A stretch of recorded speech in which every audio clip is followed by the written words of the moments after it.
Manger des œufs, ça donne aussi envie de manger du sucre. Pourquoi? Rappelez-vous la vidéo qu'on a fait il y a à peu près une semaine. Et j'espère que vous avez essayé de tester chez vous ce que ça donnait quand vous avez un repas végétarien. Vous avez un petit goût du sucre, mais pas tant que ça.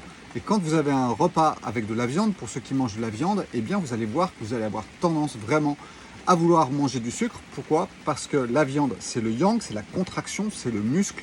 Et ça se nourrit de quoi? Eh bien ça se nourrit du sucre. Vision hyper simpliste, d'accord? On ne rentre pas dans la biochimie du corps, on ne rentre pas dans tout ça, on reste juste très simple. Partons du même phénomène avec les œufs. Alors les œufs, c'est une force yang, c'est une force de contraction. L'œuf, qu'est-ce que c'est? C'est l'animal à son état le plus contracté avant qu'il s'épanouisse. Donc l'œuf est une énergie très yang. D'ailleurs, c'était il y a 2 siècles passés, eh bien, les médecins utilisaient l'œuf de caille pour soigner quoi? Pour soigner l'asthme.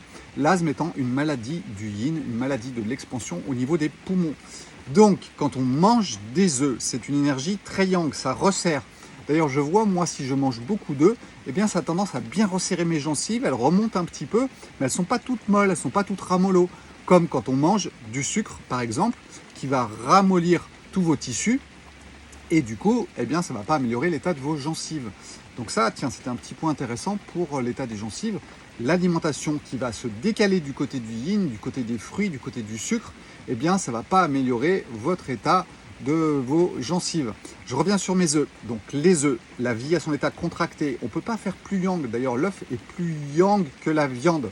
Pour ceux qui sont un petit peu perdus, passez sur mon site internet, il y a l'e-book ou le livre Yin Yang, les bases, qui va vous réexpliquer un petit peu tout ça de façon très simple.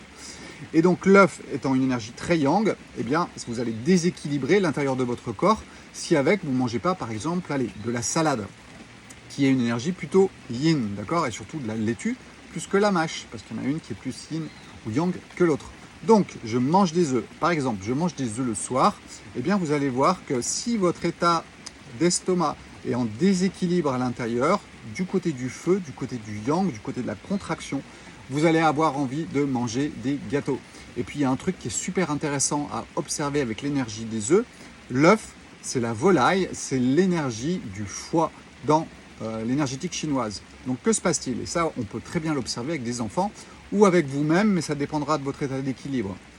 Si vous mangez des œufs le soir, vous allez vous réveiller plus tôt le matin, comme le coq qui chante, d'accord? C'est pas un hasard si la médecine traditionnelle chinoise parle de la volaille et de son lien avec le foie. Et oui, ça va donner une énergie plus yang le matin à votre foie, et du coup, il va se réveiller beaucoup plus rapidement et avec une énergie un petit peu plus forte.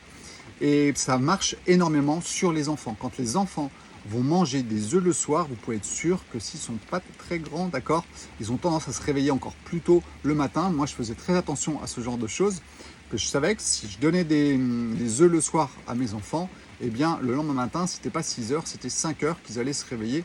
Et voilà, c'était une façon de vérifier cette histoire du yin et du yang, de la science d'Extrême-Orient, qui nous fait faire des ponts entre les aliments et entre les organes. Par exemple, je vous en parlerai une autre fois, vous prenons une image d'un piano, une note, une autre résonne en harmonique, et c'est pour ça que n'importe quoi peut vous soigner, tant que c'est bien équilibré dans sa fréquence. Voilà, c'est ça le plus important.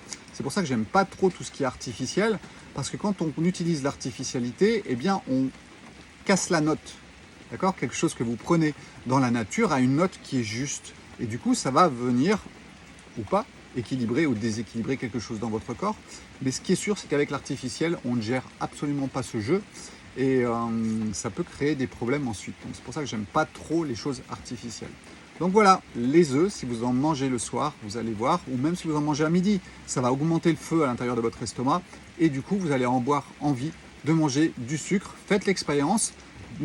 Envoyez-moi des petits messages pour me dire « Ah oui, Sébastien, j'ai senti ça aussi », parce que quand on parle du yin et du yang, c'est vraiment pour l'utiliser dans sa vie, d'accord? C'est pas une théorie qu'on lit dans un livre, non, c'est une théorie qu'on va pratiquer, qu'on va observer, parce que c'est ça le plus important, c'est de l'observer.